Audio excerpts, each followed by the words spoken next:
Hey Truman students, Mrs. Vallis here, your favorite librarian, and this week I'm here to talk to you about The Colors of the Rain.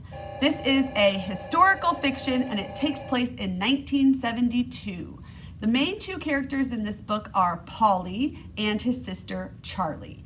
Polly is a 10-year-old boy who at the very beginning of this story you learn that his father was tragically killed in a car accident. You don't really know why until later in the story.